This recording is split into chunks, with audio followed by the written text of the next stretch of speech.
Hello दोस्तों, बिना time waste के शुरू करते हैं अपनी वीडियो। आखिर ग्राउंड क्लियरेंस क्या होता है और क्यों ग्राउंड क्लियरेंस बहुत ज़्यादा ज़रूरी होता है,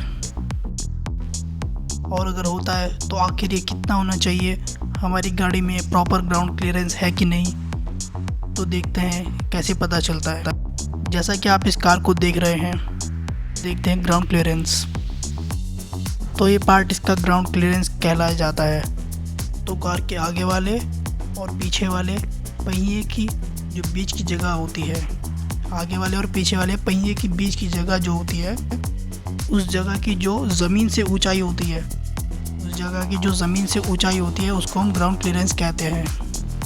आसान भाषा में बोलूँ तो आगे वाले और पीछे वाले पहिए के बीच का जो हिस्सा होता है, जो पार्ट होता है, उसकी ज़मीन से कितनी ऊंचाई है, इस चीज़ को हम ग्राउंड क्लियरेंस बोलते हैं। ये बहुत ज़्यादा ज़रूरी है। अब हम देखेंगे आगे आखिर ये क्यों इतना ज़रूरी है। कुछ और चीज़ें भी जानते हैं जो कि जानना ज़रूरी है।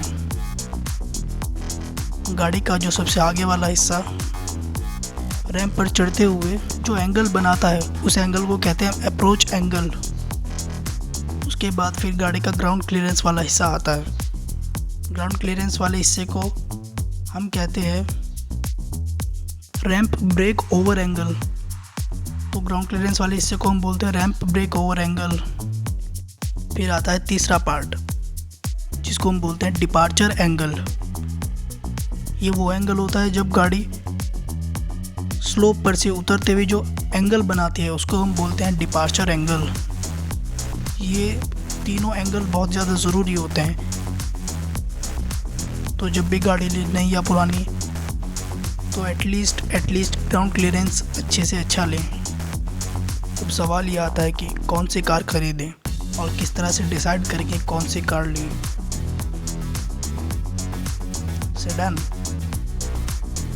सेडान अक्सर करके प्लेन रोड्स के लिए ही होती है, जैसे कि आप वीडियो में देख रहे हैं, स्मूथ रोड। हैचबैक भी स्मूथ रोड के लिए ही होती है, जैसे कि आप इस फोटो में देख पा रहे हैं। सेडान और हैचबैक दोनों स्मूथ और प्लेन रोड्स के लिए ही होती है। एसयूवी का ग्राउंड क्लियरेंस काफ़ी ज़्यादा होता है। एसयूवी हमारे भारत की सड़कों पर काफ़ी कारगर साबित हुई है। जैसा कि हम सबको पता ही है कि हमारी सड़कें भी पूरी तरह से बिल्कुल फ्लैट नहीं हुई है, और स्पीड ब्रेकर भी जगह जगह काफ़ी ऊंचे बनाए हुए हैं, तो उससे भी प्रॉब्लम आती है। तो सड़कों पर तो काफ़ी ज़्यादा दिक्कत है, लेकिन हमें पहले ही सोच समझ कर लेना चाहिए कि आखिर ऐसी गाड़ी ले जो सब जगह चले। जैसा कि आप इस गाड़ी को देख रहे हैं, कितनी आराम से ये ऑफ रोडिंग कर रही है, मतलब कितनी आराम से ये आ रही है यहाँ से निकल कर। और इसकी जगह कोई लो ग्राउंड क्लियरेंस वाली कार होती, जैसे कि सियाज, मारुति की सियाज आती है, या फिर सेंट्रो आती है हुंडई की, वो यहाँ से चल ही नहीं पाएंगे। यहाँ पे सिर्फ हाई ग्राउंड क्लियरेंस कार चाहिए, जैसे कि फॉर्च्यूनर और जिप्सी और जीप और थार एट्सेट्रा। सवाल ये भी आता है कि सुपर कार्स का ग्राउंड क्लियरेंस इतना लो क्यों होता है। जैसा कि आप इन फोटोज़ में देख रहे हैं कि कितना लो ग्राउंड क्लियरेंस है इन गाड़ियों का। आखिर ये कैसे सर्वाइव करती है, तो स्पीड ब्रेकर भी पार नहीं कर पाएंगी। तो ये सब गाड़ियाँ परफॉर्मेंस के लिए बनाई जाती हैं। इनका ग्राउंड क्लियरेंस इतना लो इसलिए होता है ताकि ये ज़मीन से चिपक कर चले बिल्कुल, क्योंकि 200-300 की रफ्तार पर भागती हैं। इतनी रफ्तार पर हाई ग्राउंड क्लियरेंस वाली कार नहीं भाग सकती। अगर लो ग्राउंड क्लियरेंस वाली गाड़ी इंडिया की सड़कों पर आ जाए तो उसका क्या होगा, चलिए देखते हैं। A few moments later. तो ये हाल होगा दोस्तों, इस तरह से फंस जाएंगे गड्ढों में।